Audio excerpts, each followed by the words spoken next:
George had grown tired of the same old bathtub frog and boat races. He needed new tub toys. This disappointing bath was over. Some of the stuff was moving on its own. These were good tub toys.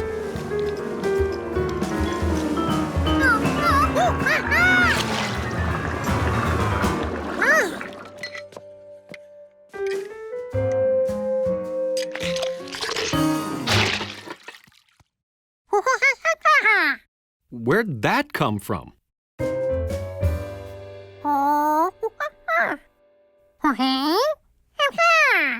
If it went down the drain here, how did it get in the kitchen?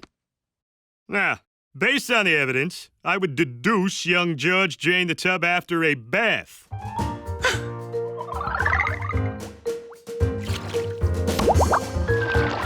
The water current carried his toys down the drain, through the pipe, to the kitchen, where the snake got tangled and stuck. Unable to pass the clog, water filled the pipe and came back up your drains. Here's your problem. Those aren't tub toys. Can't you buy the poor guy a boat? A nice rubber duck? Mr. Auger reconnected the pipes, then had one last thing to do. Would you like to open the main and allow everyone to have water again?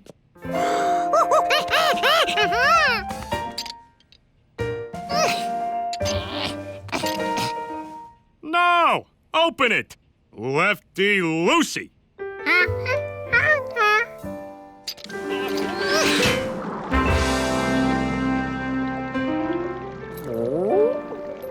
Hundley wasn't sure George should be taught things like this.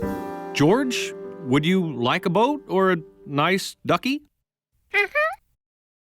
I'll go first thing tomorrow.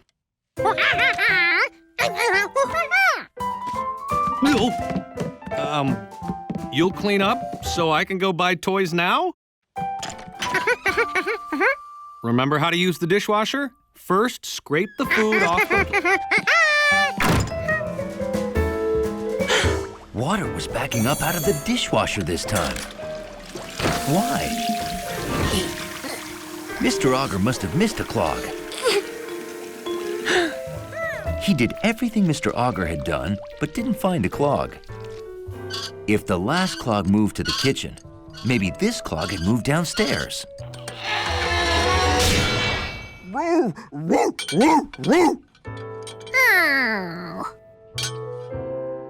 This was too big a job for one monkey. He'd better go get the man with the yellow hat from the store. Being a good plumber, George reopened the water main so everyone would have water. Being a monkey, he forgot he'd opened the taps in the apartment. No! Did you call the plumber yet? Is something wrong? I was on the roof feeding the pigeons. Holy hinges! Hundley!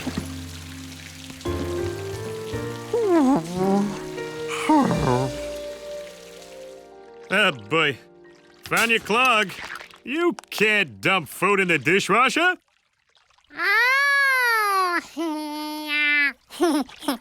And from now on, leave plumbing to the experts. That would be me. His plumbing day's over. George enjoyed a nice hot bath with his new tub toy. Guaranteed never to slip down the drain.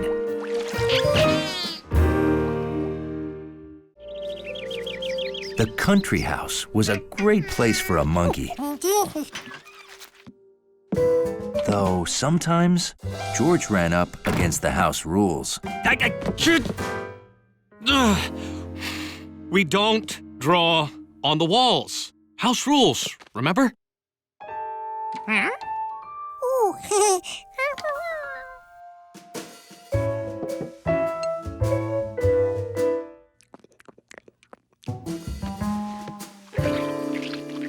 George, what did we say about buttering your corn with your feet? Some house rules make sense, and some seem like a complete waste of feet. Unless he had a tree house. Then he could make his own house rules.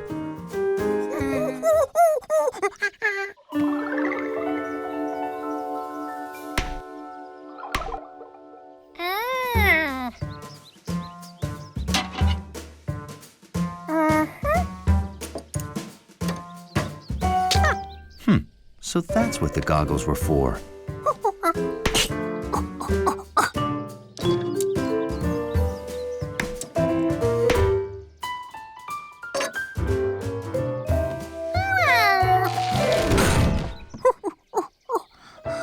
This wall needed something to hold it up while he nailed it down.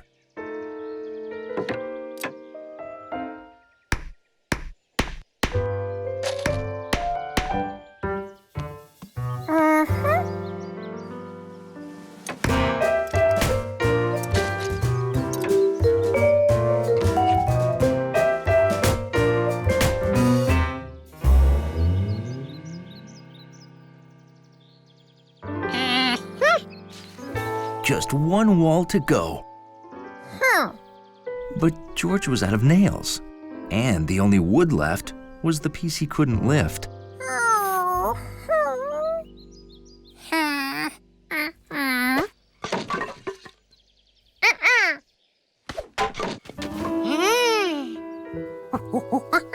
Luckily, Mrs. Rankins told him he could have any wood he wanted. Mr. Quint wasn't home, but George had seen him get nails this way.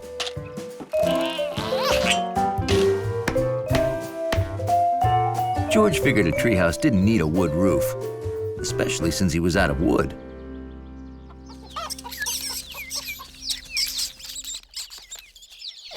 How do you like your new...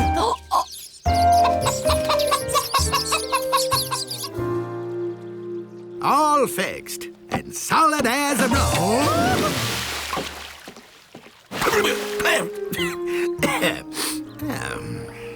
Maybe you should have used nails. Oh, I'm dying to know what you've been up to. Can I look yet?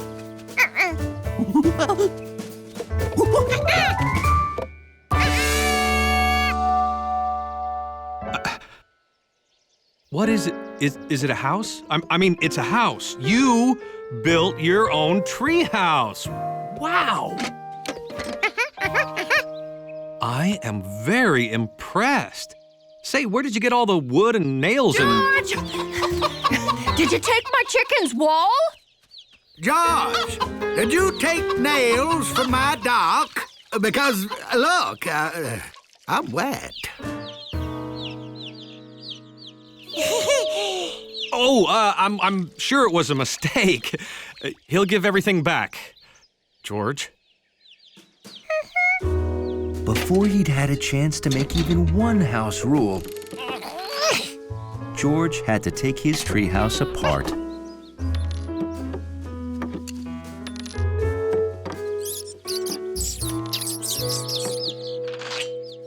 Wait, I said you could have any nails you wanted. I could have been more specific. Then I can make a new wall. That one looks like it belongs there. Now George had a place where he made the rules. Rule number 1, you have to draw on the walls. And rule number 2, always butter your corn with your feet. Oh, this isn't easy. House rules. I know. Okay.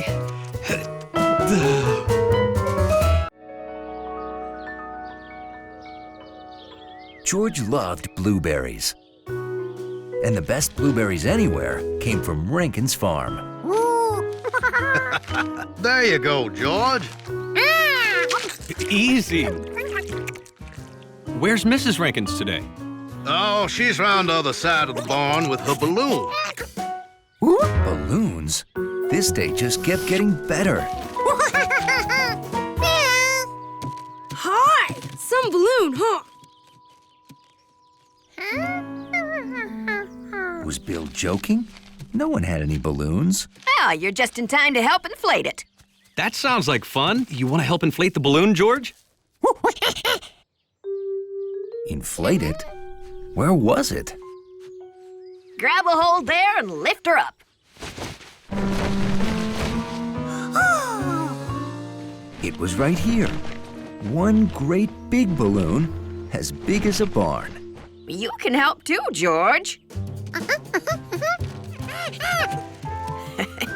Okay, I'll be right back, boys, and then we'll take off.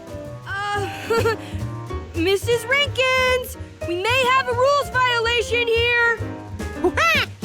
Oh my gosh, we gotta follow them. Oh, boy. I know. Now, don't worry. I'm gonna help you. Ow!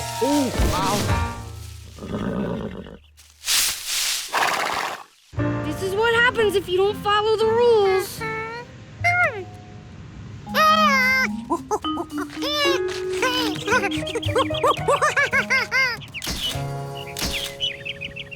The wind's getting stronger. You can tell from that flag down there. It could be worse, huh? At least the wind's not blowing us toward the ocean.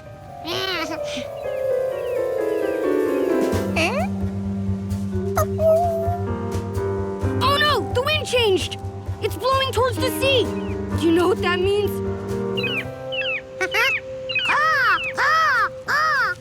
Well, yeah, seagulls. But also, we're gonna float across the ocean, and I don't know how to stop us. We'll probably land in some other country where I don't even speak the language and hate the food. I wanna go home. I wish I knew how you city kids stay so cool under pressure.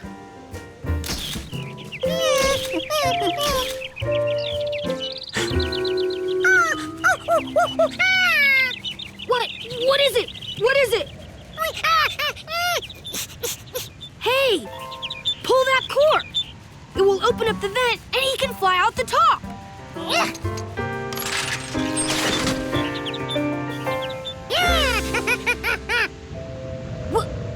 We're dropping!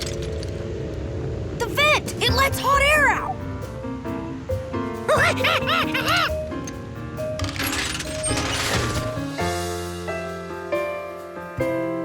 So that's how you make a balloon go down! George, you saved us!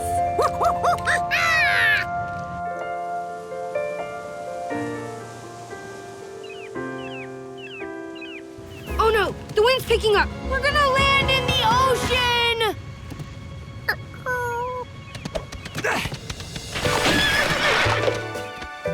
I've got you, George!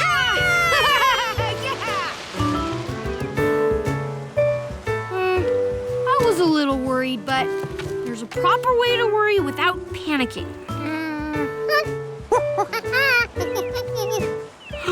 My camera! Oh, I forgot to take pictures. That's a great one.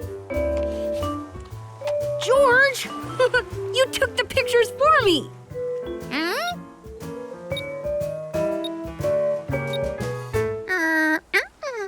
If I didn't and you didn't, how?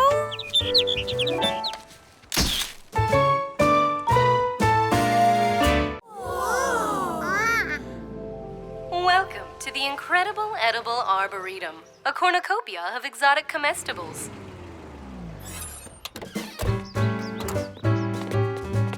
Blueberries! Alicia! Blueberries are my favorite bush-based fruit. Come on, George.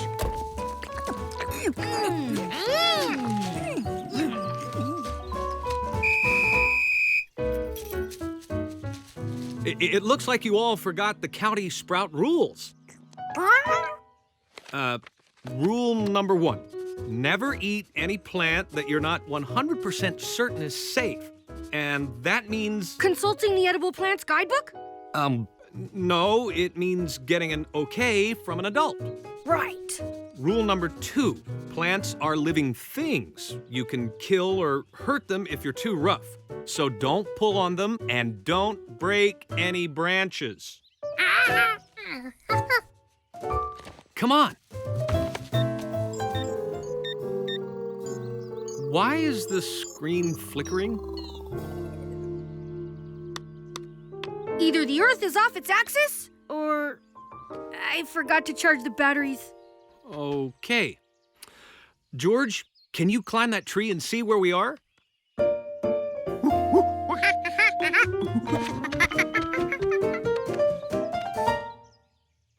And Bill, where are you going? Don't worry, I've got my handy backup compass. This way, folks! Bill, a sprout never leaves the trail. That's rule number 3. Bill! Oh, our excitement's really growing, 'cause we don't know where we're going.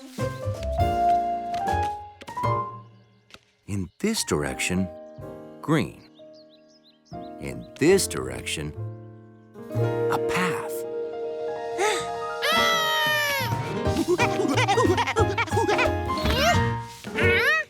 George couldn't believe what he was seeing. Someone was trying to break that branch. Somebody was not being a sprout.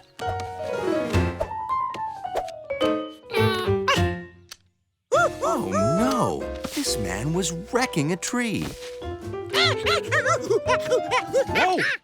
Hey, are you a monkey? Cool. I always wanted a monkey, but my mother said no. George had to do something, and fast. This tree was in trouble.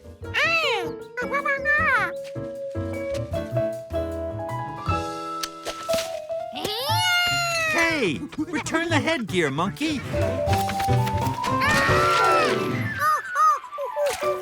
George didn't mean for the hat to get wet. Or the man. But George couldn't wait around. He had to check on that tree. George wished he could think of a way to get the branches back on the tree. He needed something sticky. Really sticky. Like mud. George! Thank goodness I found you. Oh, I'm sorry I left you in that tree. Oh, Dr. Greenbean, nice to see you. Sorry we're late. We've had a rough day. Tell me about it. First this monkey ran off with my hat, and now my tree lopper has vanished.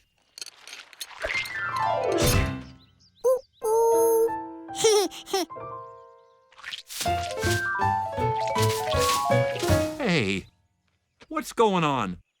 Who put mud on this? George?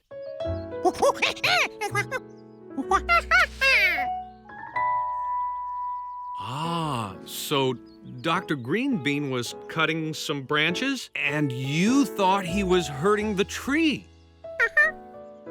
Ah, you should have asked. Oh, wait, you're a monkey. Well, anyway, this is called pruning. You make a careful cut, and it doesn't hurt the tree at all. Hey, I got it! Mr. Sproutmaster? According to this, you're going the exact wrong... Wait, you're going the right way. Never mind, proceed.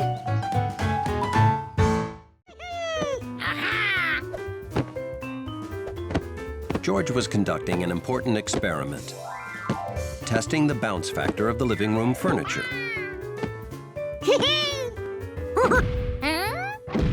This part of the couch made a different sound.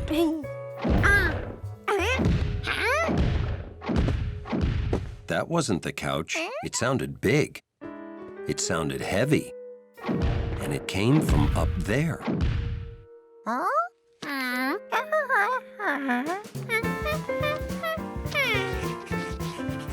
For George to be certain, he had to go right to the source.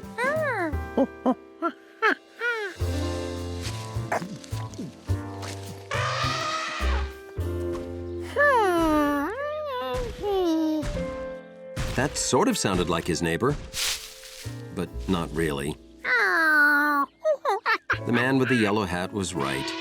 George hadn't heard an elephant. But then, what had he heard?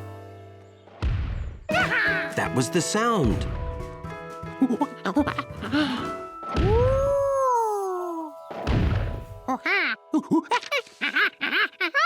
So the upstairs neighbor has a Galapagos tortoise that's been wrapping gifts and making juice.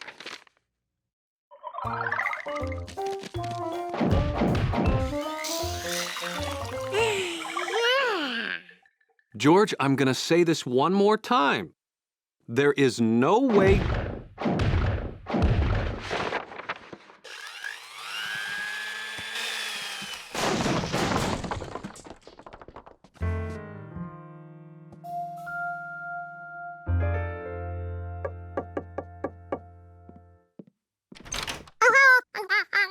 Yes?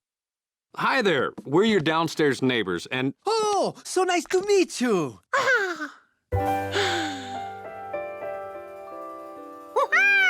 George!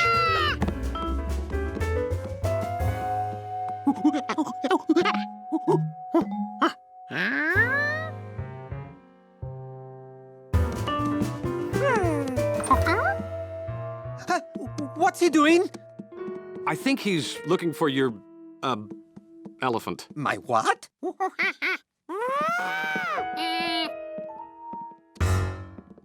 Oh, we heard some loud sounds.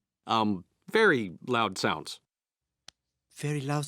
Oh, I am so sorry. Sometimes I get carried away working on my art. Art? I am an artist. I do murals. I mix my paint here.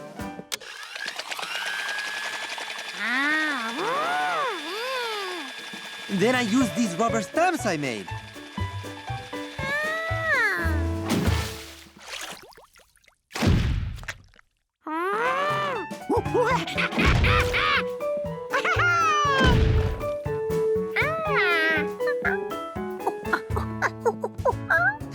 Here's one of my completed works.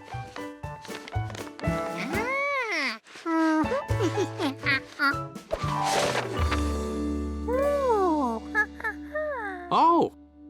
We also heard something like a bag of rocks dropping. Do you use rocks in your work? No. Oh, that was a bag of groceries. It fell off the counter.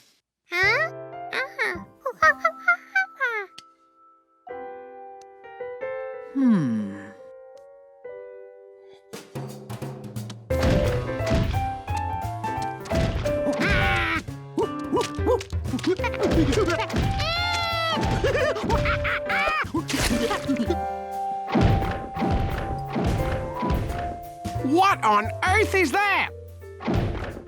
Sounds like an elephant finger painting. Huh? It does.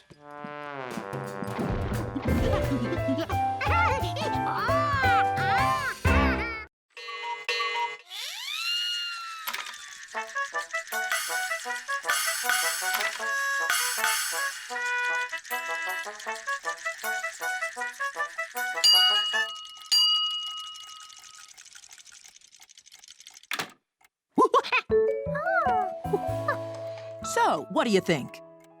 Very impressive.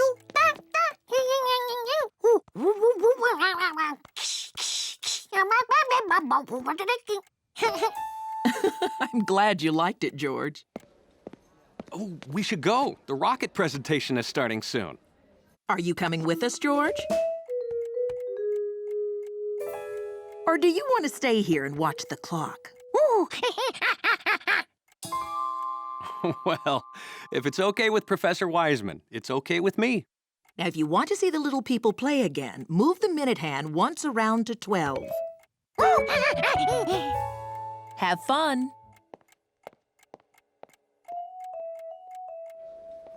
How long does it take to build a clock like that? Oh, about 3 years. Oh, that reminds me. I'll be right back. George, be a good little monkey. Exactly. George wanted to see the little people again. That looked like George's friend, Compass, the almost homing pigeon.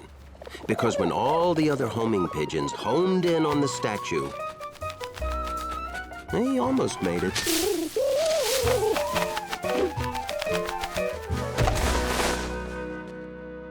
It was Compass, all right. George was happy to see his friend the pigeon.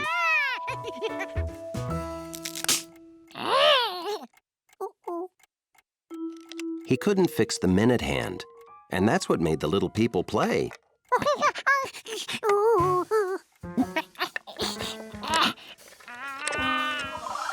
George remembered there was another way into the clock, the back.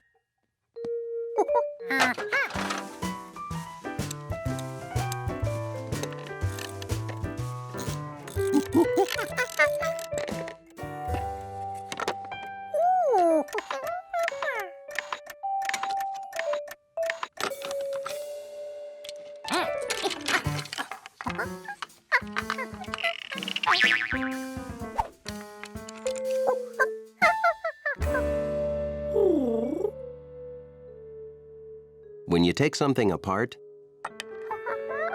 it's a good idea to pay attention to what went where. Where could George find out how a clock's parts go together? The library. Of course.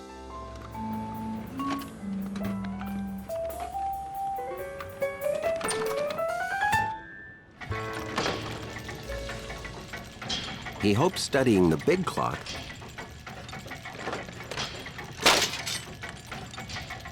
would show him exactly what to do with the little clock.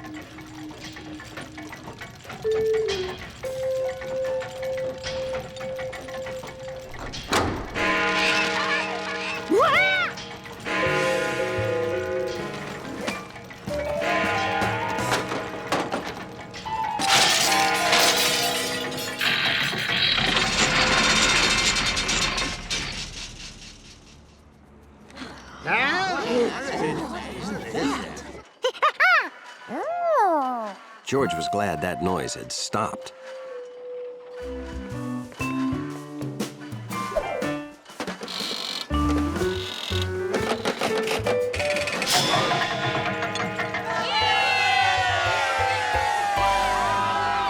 Whose tools are these?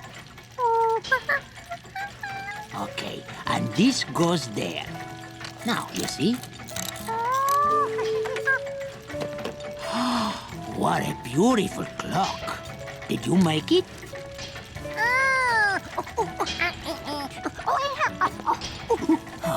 I know everything about clocks, but not one thing about understanding monkey.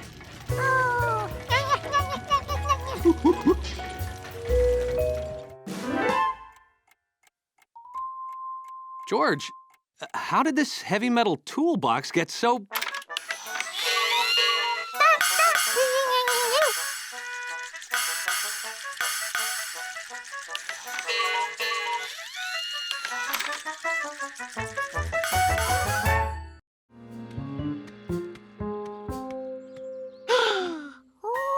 Wildflowers. George had never seen so many colors anywhere else but in his crayon box. And they smell better than crayons.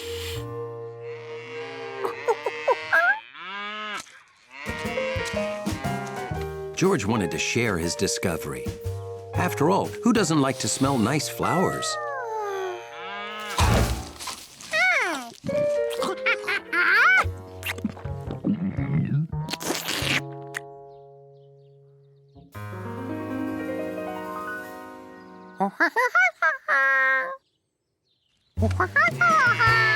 George tried telling her to be a good little cow.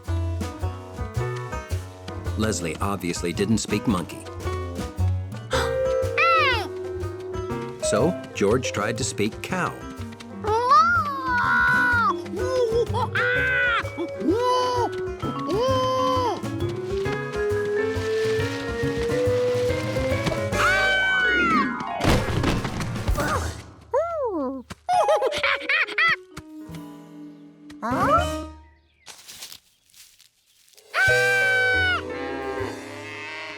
More cows were coming.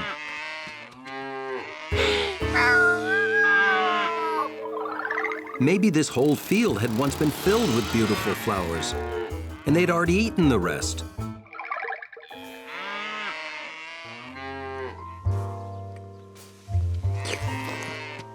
As the cows went in for their afternoon milking, George felt like a big cow-stopping failure.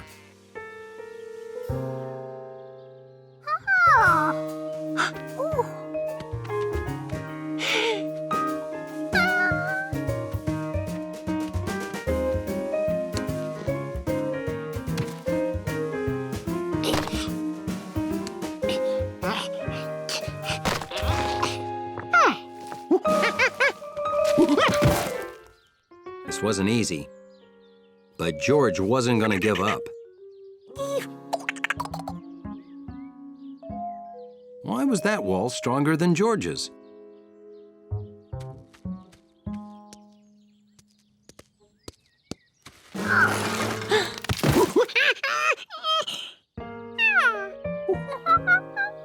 These stones were staggered, which made the wall stronger.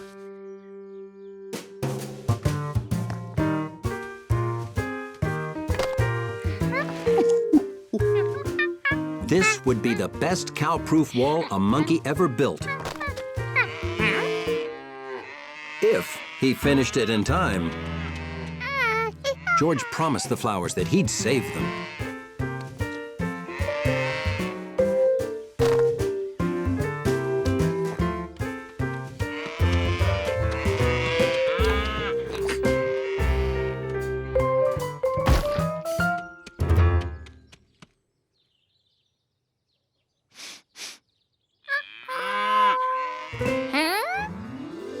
George's wall had saved the last flowers. The next day, George brought the man with the yellow hat to see how he helped the flowers. You're taking me to see these flowers?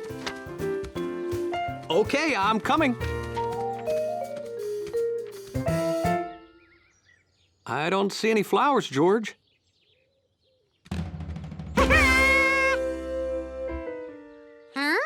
The wall stood, but somehow the yellow flowers were gone, replaced by these things. Were those your yellow flowers? Oh, George, it's okay. That's what's supposed to happen. They change.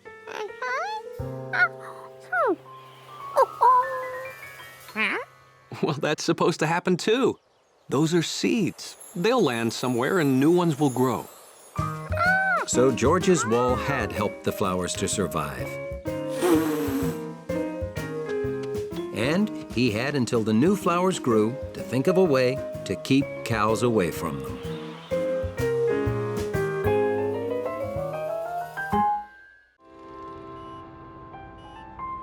The world was full of surprises.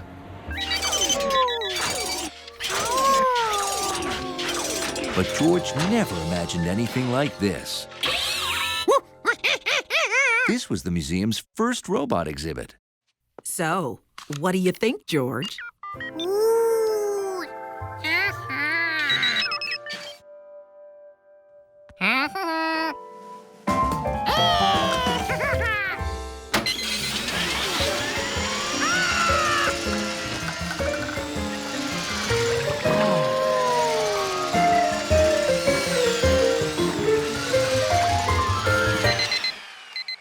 So, easy or what?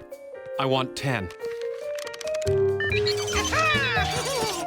This one has a delicate enough grip to perform surgery or do this.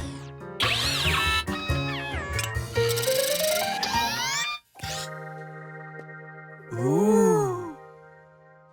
Now, over here are examples of what people imagined robots would be.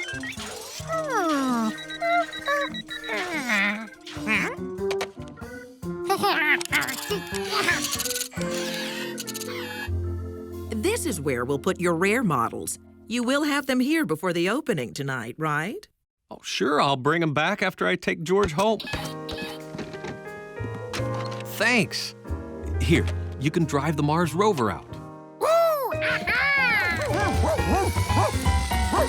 Wow! Hunley sure loves that. Okay, George, I have to take that with me.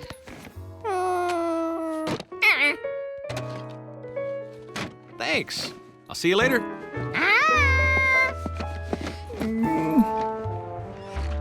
I never knew Hundley liked robots so much.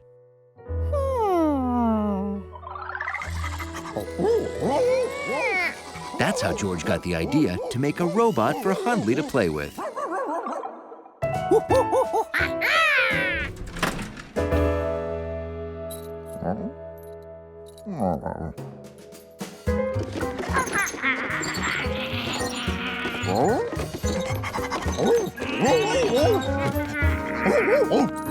It worked. Hundley thought George was a real robot.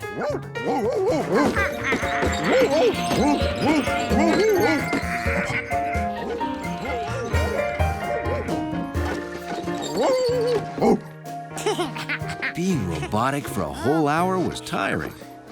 George was ready to get out of that thing. But he didn't want to ruin it for Hundley by letting him see the robot wasn't real.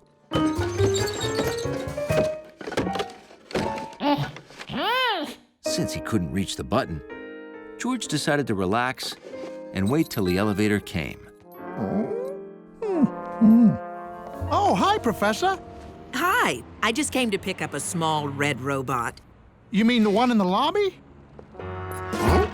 He said 2 inches tall, but I guess he meant 2 feet. There was the elevator. Finally, George could go home. Uh-oh, I left it right here. Oh, no. Someone must have kicked it. Check the floor. I don't think you could kick that thing across the room. Oh, sure you could. It's only 2 inches tall. You mean 2 feet? I know the difference between inches and feet, Professor. There's a runaway robot upstairs. It's small, red, and says XF-17 on the side. You got the controls? What controls? It has no moving parts. George, Professor Wiseman brought you to the museum because she thought you were my XF-17.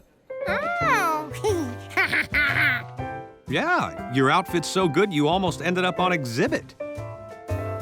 Hey, that's a great idea. Huh? We promised an XF-17 model. We never said it wouldn't be monkey-powered.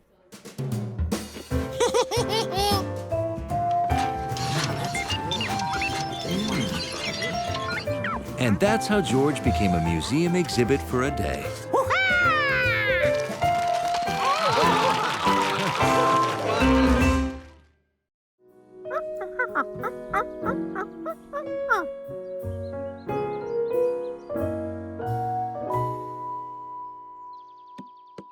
Thanks for helping me with the Nature Week exhibit, George. We'd like to see the tracks of all the animals that live around here. The swim mask? Oh, I'm gonna go jump in the lake to conduct the Nature Week fish survey. Bye. George wished his photos were more exciting, but there weren't many exciting animals around here. Hey, George! What you doing? Wow, I see you've got almost every local animal except that fawn I've seen in the hills. A fawn is a baby deer. Bet you don't see too many of them in the city, huh? A fawn was just the special, unusual animal George was looking for. Come on, I'll show you where to find it. George still hadn't seen the fawn or learned what its tracks looked like. These were the biggest tracks George had seen so far. Something extra large must have left them. They looked like big duck tracks. A big duck would make a terrific photo.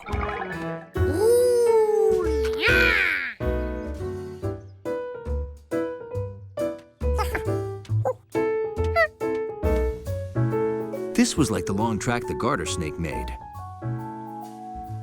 A giant duck with a snake's tail would make an even better picture. But a huge snake with duck feet would be the most incredible photo of all.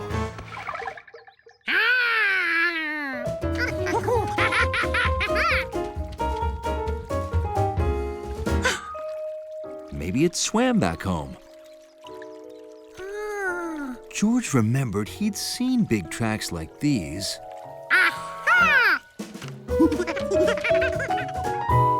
in a book. There they were, dinosaur tracks. A duck-billed dinosaur. And the tracks were headed towards Bill's house. Hiya, George. Did you see the fawn?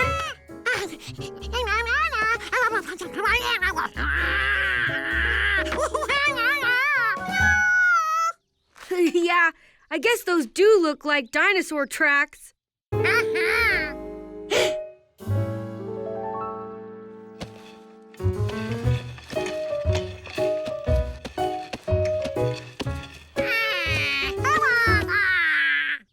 Yep. My new boots were hurting my feet, so I put these on to walk to the lake. I told you I was going swimming, remember? Hey, now I know what it's like to walk in a dinosaur's footsteps.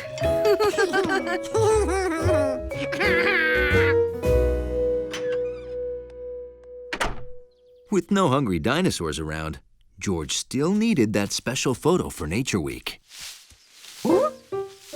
It sounded like Jumpy was hungry again. But George had enough pictures of that squirrel.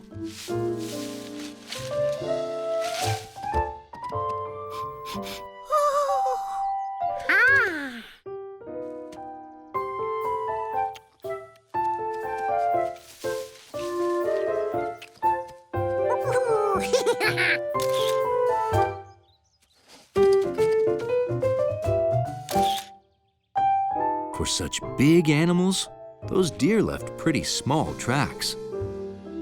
Hey, deer tracks. Wow, you used fruits and vegetables to lure the deer to our house so you could take photos?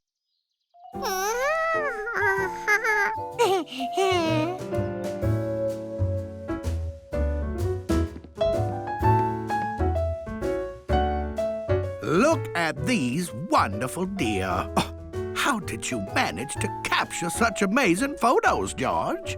Oh, you know George. He just used his imagination. Isn't that right?